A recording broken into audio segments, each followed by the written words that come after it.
Good morning. This is a treat, just as it was last year, and as we were talking and having coffee this morning, I was remarking how it seems like I invariably am surrounded with people that are smarter than I am, and somebody said there may be an explanation there, but we didn't explore that.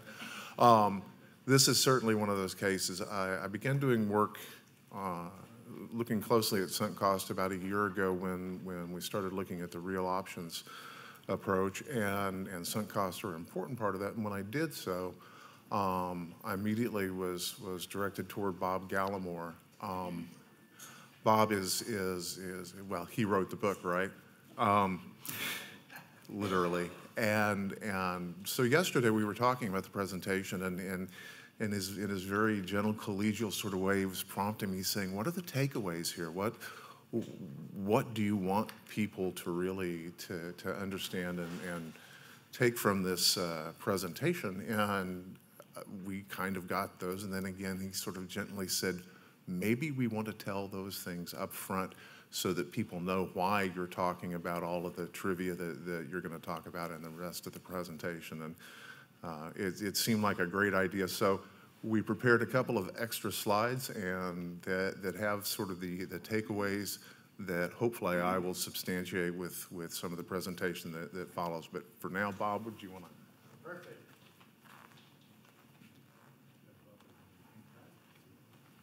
Well, we talked about switching ties.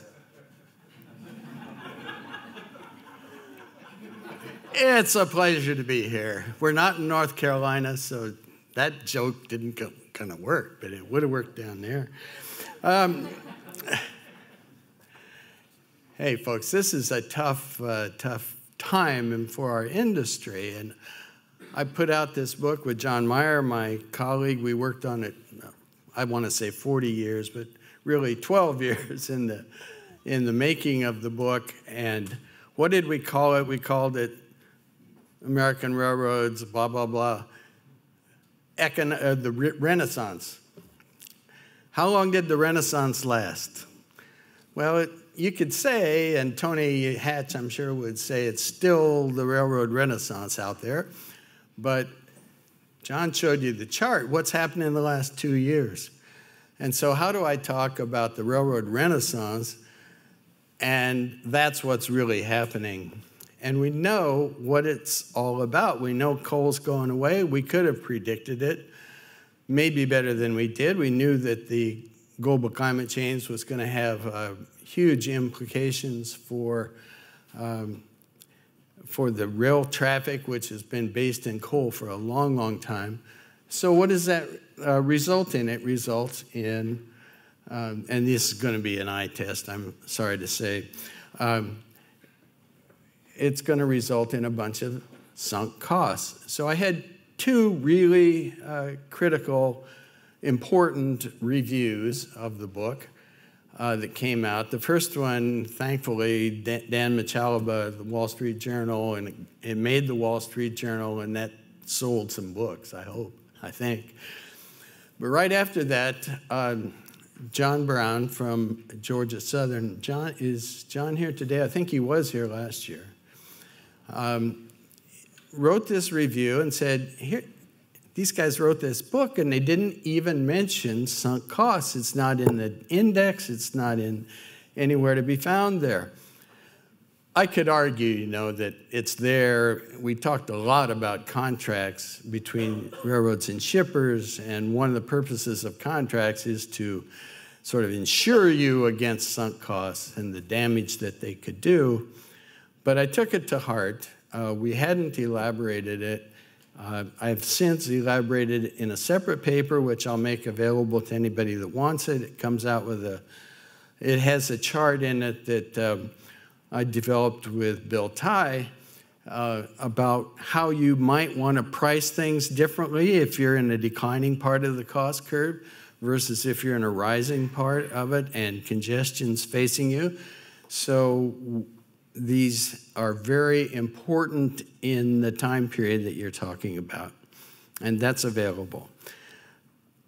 So what's happened is that we are now faced with this loss of the coal traffic. On John's chart, it shows, And what are we going to do about it?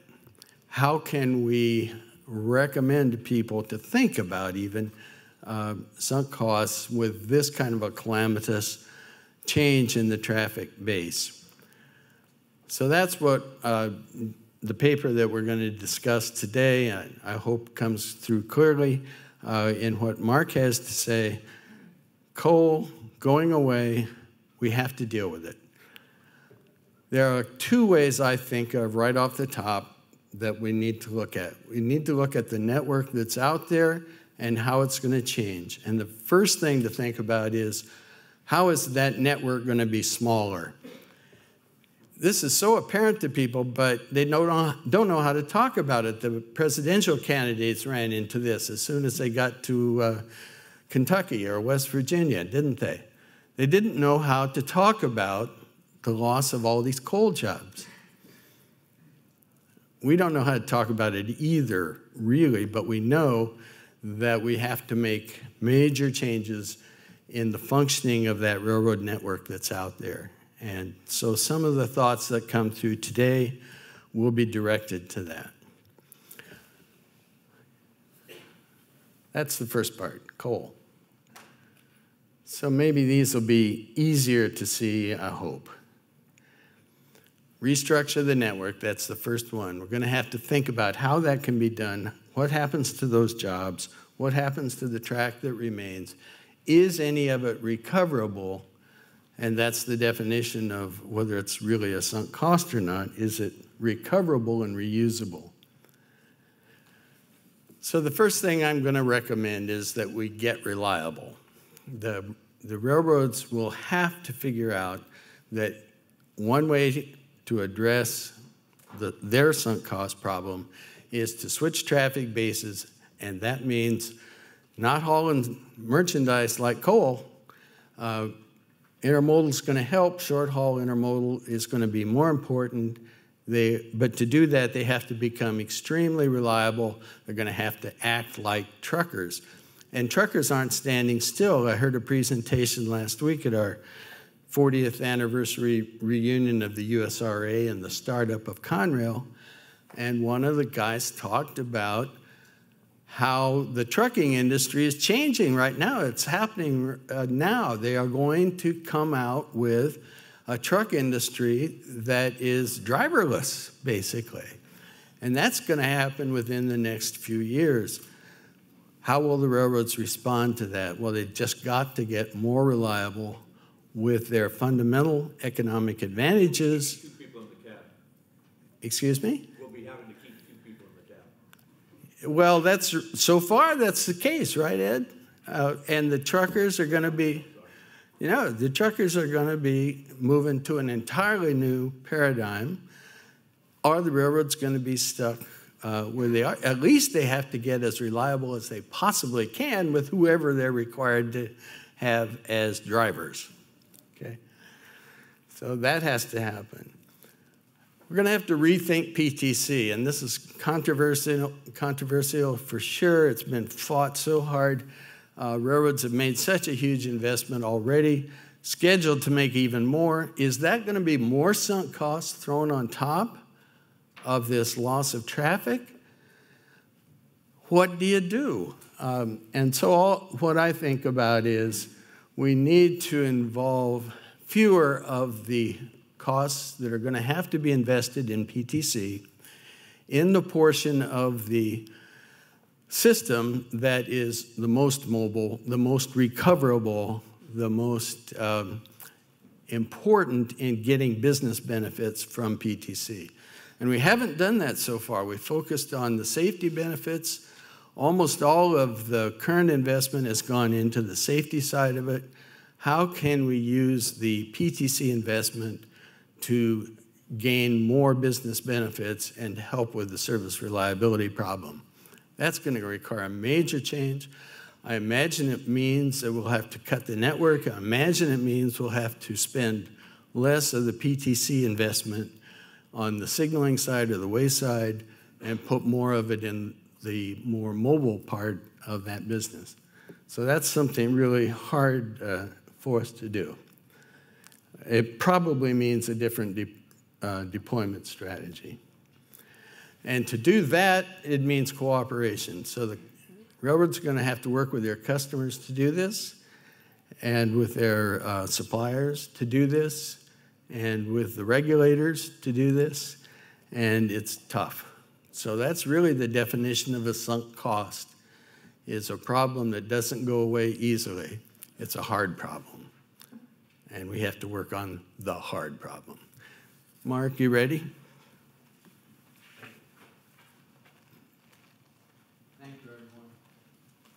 Thanks, Bob. And what you see here is we really have a little bit of schizophrenia. We're going down two paths. I think John Mayo made it very clear that we need to stick with the fundamentals and not avoid the basic economics, but we do have a new reality, and it's really hard to stand here and not talk about it. And so that it kind of, regardless of whether you're oriented toward the more basics or whether you're focused on the issues that are facing the industry right now, we think the sunk cost story matters. And so that there are benefits either way to having this discussion about sunk costs. And I'm having a hard time seeing my own slides because of the glare. There are three fundamental elements. Darius Gaskins talked about them last year. They haven't changed in 150 years. These are all things that we talk about a great deal. Density, that makes it sometimes harder for more than one or two railroads to work in a particular market.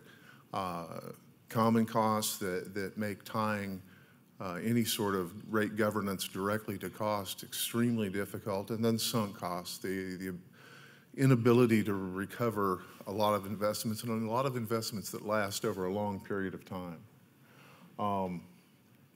In the area of sunk cost, there are two or three important points that probably are deserving of talking about. One of the ones, and I think this is, again, I give Bob credit for helping me see some things more clearly. Shippers face sunk costs too, and very often those are for assets that are as long-lived as rail assets. How those sunk costs get balanced against rail industry sunk costs is an important outcome, and it's a real challenge for the economics of markets to deal with. Contracts certainly are a vehicle that helps that happen. I've tried to poke a little into that, and wasn't all that welcome. This is, and I used this to guilt John Gray. This is the same slide I used last year with 2013 costs. I now have 2014 costs, thank you. But what you can see is that the railroad industry is very capital intensive, no surprise, and that of those necessary investments, many of them last a very long time, and many of them are not particularly recoverable. One of the issues that comes up, and you'll see noted in two or three of these slides, is a discussion of secondary markets for railroad equipment. I think people from afar want to place more or to attach more importance to those secondary markets than really exists. They will help rebalance some equipment, but as you saw, there are a lot of locomotives that are stored.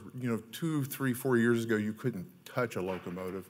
You couldn't find one that was available, and now they're all over the place. And so the secondary markets, particularly for rail cars, but even for locomotives, have a limited effect of mitigating sunk costs, but not nearly so much as might be apparent. Now, and if I had a soapbox, I'd climb up on it right now. I really feel like, and I think that some people that I respect a great deal also feel like, that revenue adequacy is at the core of a lot of the issues that we deal with. If you look at the sort of the rate mechanisms that are available, either the sort of the larger CMP that's used in the largest rate cases, or some of the smaller, less perhaps burdensome issues, they all wind up with a focal point on revenue adequacy. And the case that I made last year was, you can't get the right answer in terms of measuring revenue adequacy if you don't treat sunk costs correctly, because if you don't treat sunk costs correctly, you can't get an accurate measure of the cost of capital. And we have lived in a world and continue to live in a world where we simply assume that railroad revenues are not accurate. That's much easier to assume this year than it was last year. But the whole regulatory structure is built on the notion that railroads can't necessarily make the revenues that they need. If that were not the case, we'd have a very different picture. And this is, I mean, most of you have seen the Ramsey equation over and over again. I used gamma here as the scalar, the 0 to 1 scalar. We simply assume that's 1. That is, that railroads need to price in a way to generate as much revenue as they can, and that they're doing that. Oh wait, somebody played with my slides. Sorry about that. Sunk costs matter in this world, and we don't know how much they matter. We know theoretically they matter, and so part of the empirical message here is, or part of the message here is, we need to do the empirics that accompany this. And again, I'm having the glare on this. Okay. We've used this before. Actually, Cassidy's developed this model, and it's a fairly simple modeling framework, a static model that lets us sort of begin to delve into the issue of sunk costs. I like it for a couple of reasons. Number one, the math is not very hard, so that old guys like me can still do it. It captures the essential elements that are involved in sunk costs, particularly how much is recoverable through scrap or resale, whether there are rental markets that serve as an alternative, and the depreciation rates along with the basic cost of the capital elements. And it puts them into a structure, and it also is a structure that lends itself very nice to empirical estimation, which is why Cassidy's developed it to begin with, and why John Mayo and Dave Castron and I piggybacked off of it a long time ago. So I'm very fond of this construct, and I'll use it a little bit in talking about some of the issues that are out there.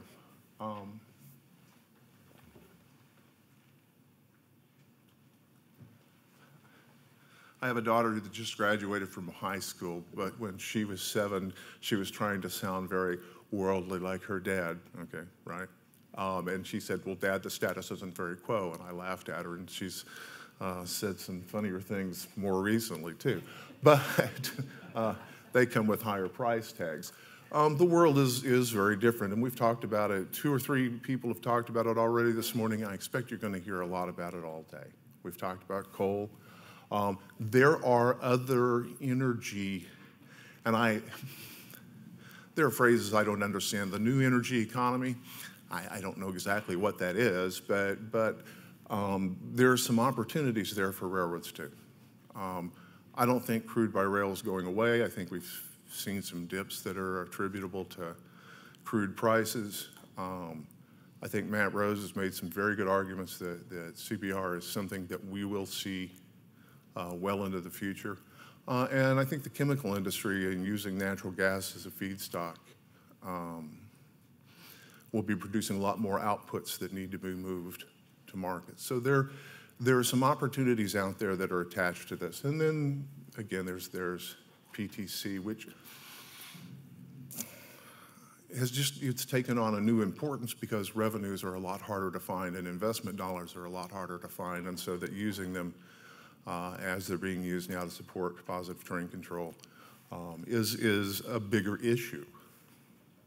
And Bob is right. Sunk costs are really at the heart a lot of what we're talking about. This is a fairly dated picture of the coal share of electricity generation. And I would posit that you can predict this based on the life of the investments that the utilities have made.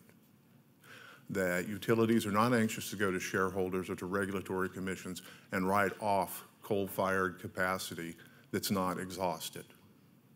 So that the volumes of coal that will be used over the next 25, 30, 35 years are predictable based on the sunk investments either in direct coal-fired capacity or in scrubber technologies that have converted existing coal-fired capacities. Until those investments can be, oh, Jeff says 10 minutes. I can talk a lot in 10 minutes. Until those investments are exhausted, we'll still see coal, and that will let us predict how much coal is going to be moving to where, and if we know the characteristics of the coal that's necessary, we can probably also predict where that coal will come from, where it'll be sourced, so that we can use this to predict what's going to happen in terms of the demand for moving coal. Now, there are a lot of questions. What's going to happen to equipment? You can wear out coal cars pretty fast, so that may not be an issue. Locomotives are harder to wear out, but they're also used in a lot of other types of service.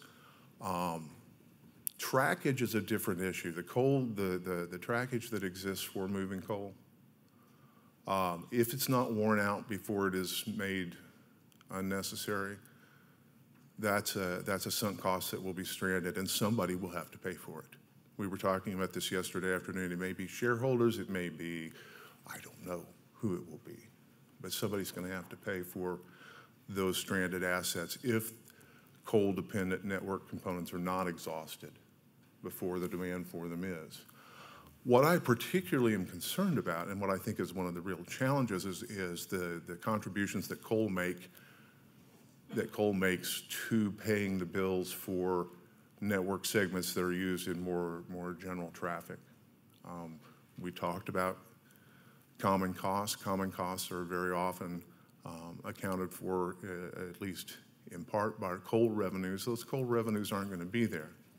Anne Friedlander told a story in 1991, one of the last papers that she wrote, that talked about what the rail world, the rail freight world might look like absent coal revenues. I don't think she saw what was coming as much as she was concerned about equity issues. This, I think, is going to be the challenge. So, boy, and I wish I could see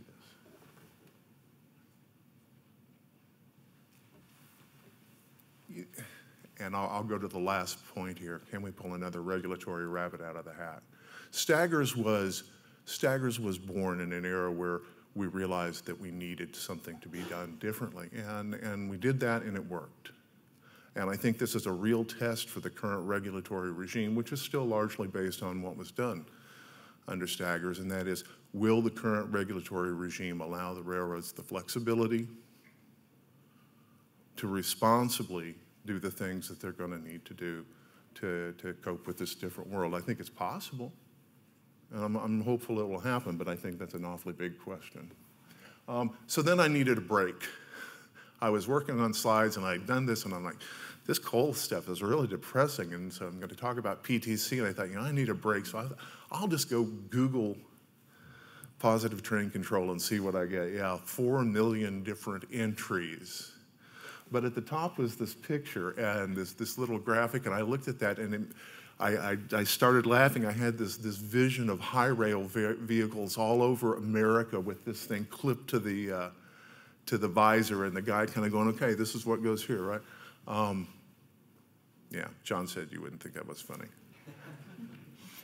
So positive train control is the other big issue on the table now. Again, sunk costs are important, period, for understanding, but in terms of dealing with major issues that are on the table, they are particularly important, and one of them is positive train control.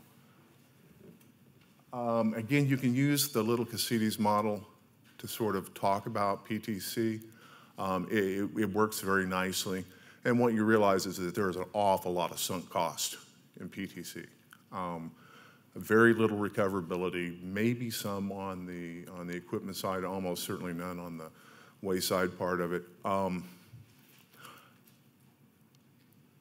This is the first generation of PTC, and the one thing that maybe makes this different is that the investments that are required will be depreciated pretty fast. There'll be another generation of PTC that makes the current generation obsolete probably almost by the time it's deployed. So this is not going to last forever. And what this tells me is if I'm a railroad, first of all, I don't have as much money as I had. I don't really want to do this, and I'm pretty sure there's going to be better stuff available later, which means if I can find a way to mitigate the required investment to dampen the amount that I'm actually required to spend, making that delay may really be useful. And oh gosh, now I'm right back to real options, right? One of the things that real options is designed for is evaluating the value, the option value of delaying investments. And so one of the things I would like to do when there's a little extra time is take a look at this and see whether there are, now railroads are required by statute to implement PTC. And there are very strict conditions under when that's allowed and when it's not. What they can do is change the network configuration and network size to reduce the amount of PTC they have to deploy right now. And with reduced coal volumes, that's particularly doable. And so I think what I'm beginning to see represents a lot of really good, responsible, clear-headed thought on the parts of the railroads. God, did I say that out loud? What I'm seeing is a lot of traffic being pushed into more and more dense corridors and movements toward mothballing in various different ways, route segments that may be necessary later, but that are not essential right now. And I think that's consistent with a real option story and the deployment of PTC, so look at that, Jeff. I do the data part. The data that are there to do this, and that's my part of it. And these are not mutually exclusive stories. They're really not. They're both important applications. That is the presentation in a nutshell. I'm sorry, we raced through a lot of content very quickly, but in keeping with Jeff's desires, I'll stop and either Bob or I are available. And Bob, do not run far away. We are available for questions if you'd like. But with the lights, I'm having a hard time both seeing the screen and seeing hands, so you may have to toss fruit or something if you want to get my attention. Questions? Oh, this is too easy.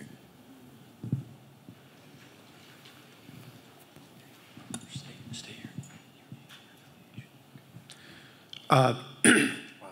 Nate Vomisil, Federal Railroad Administration.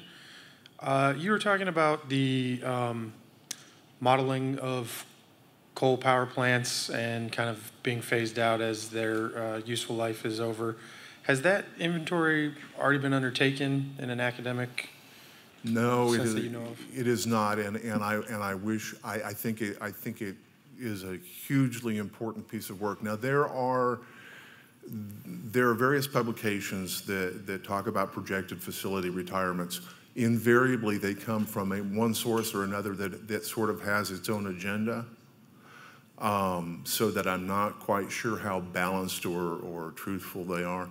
I don't know of what I consider to be a single credible, reliable source that actually maps that decline, and I think it would be a hugely useful piece of work. But I don't know that it exists right now.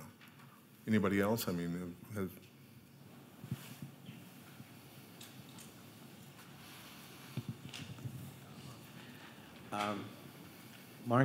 Jack Ventura, retired STB.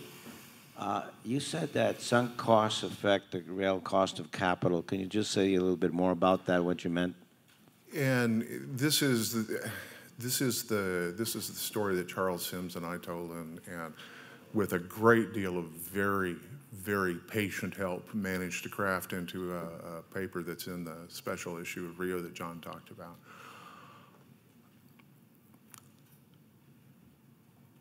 Sunk costs, when combined with uncertainty, provide an incentive to delay, at least considering delaying or withholding investments that wouldn't be there if the investments were reversible or if there were more certainty about outcomes. if you take that incentive to delay or withhold investments in the face of uncertainty and unrecoverable costs, and you turn it on its head, what it means is you've got to convince investors that an investment is worthwhile to make today, you have to pay them more. And we think it's an extremely credible story given the characteristics of rail industry investments. What we haven't done yet is measure it. So we know that it matters. We just don't know if it matters a little bit or a lot.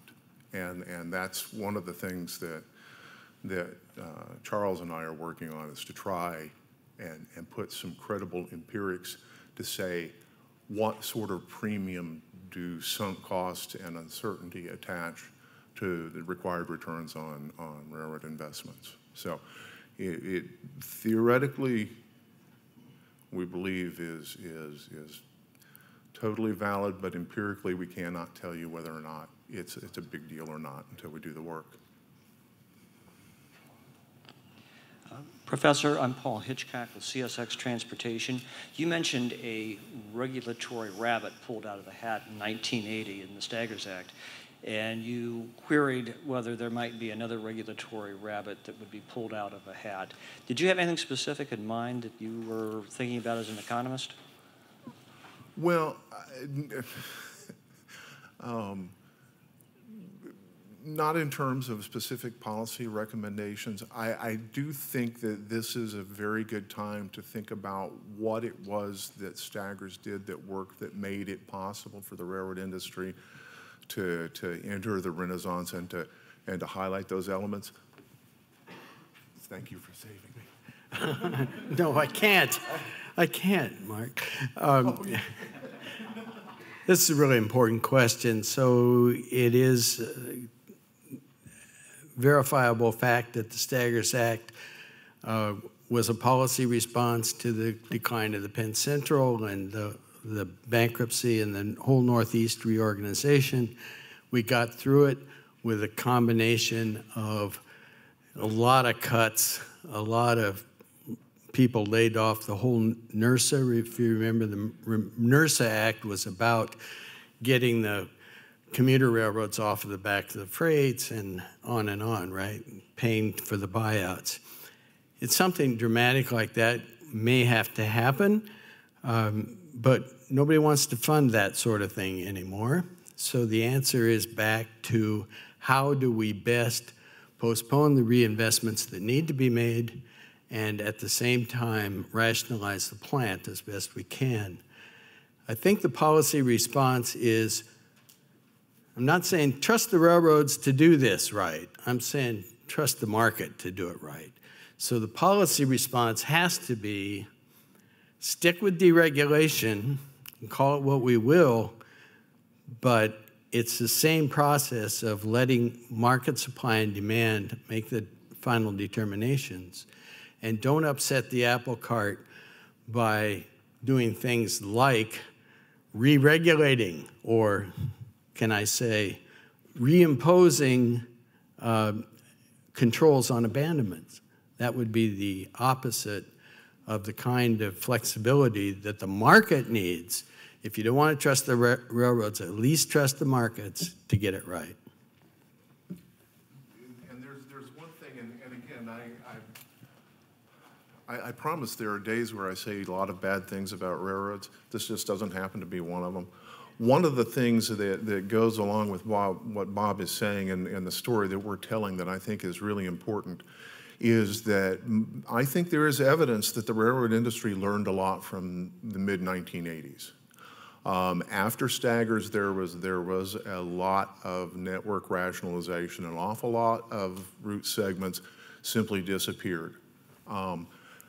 My impression is that having learned that sometimes those were good decisions and sometimes they weren't, and that the bad ones came with some fairly high costs, that the railroads are being much more careful as they look to the future in terms of further network rationalizations and are thinking about what might have value in 10 or 15 years and what they may want to hang on to, albeit in a somewhat dormant state, as opposed to simply abandoning a lot of trackage. And so that my conclusion, at least, is that the industry really did learn something out of the 80s. In the 80s, there were a lot of good decisions made. There were just some sort of unfortunate, and we all have that one piece of trackage we can point to and go, they should have never got rid of that. And I think that there's a lot more serious thought about it this time. So, Mark John Scheib with Norfolk Southern. As I understand your thesis, it's essentially that as coal declines, which has a high contribution to fixed costs, you have an option as a railroad to fill the railroad up with basically truck competitive traffic, which is going to contribute less to the fixed costs. So it takes a whole lot of that traffic to make up for a little bit of coal loss. And then we have to make some changes in the way we do business, which are either cost-driven or otherwise, in order to make up that differential.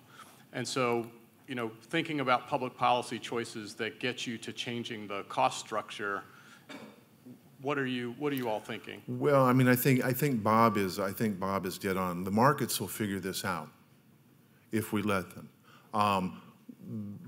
I have a lot of confidence that right now railroads are probably pricing as aggressively as they possibly can, so that to look at existing traffic and say we'll squeeze some more revenue out of it, I don't think is particularly realistic, which means if you want to try and do something on the revenue side, it means attracting traffic that's not currently there. That's going to require cooperation on the part of policymakers, and I've got some specific ideas about that. I'm just not going to say them out loud right now. On the network side, on the cost side, again, Bob is exactly right. This is markets will help the railroads figure out what to keep and what not to. And I think, but that's going to all require a vigilant but probably flexible regulatory hand. And so that on the cost side, we hope we see that too, the sort of continued regulatory flexibility that exists now. So either whether you're talking about building additional revenues through traffic that's not currently on the railroads, or whether you're talking about changing the network so that it better matches the future, the markets will do that, but it's got to have regulatory oversight, and so you hope that that regulatory policy is friendly and flexible. Any other questions? Okay. Thank you, guys. Thank you.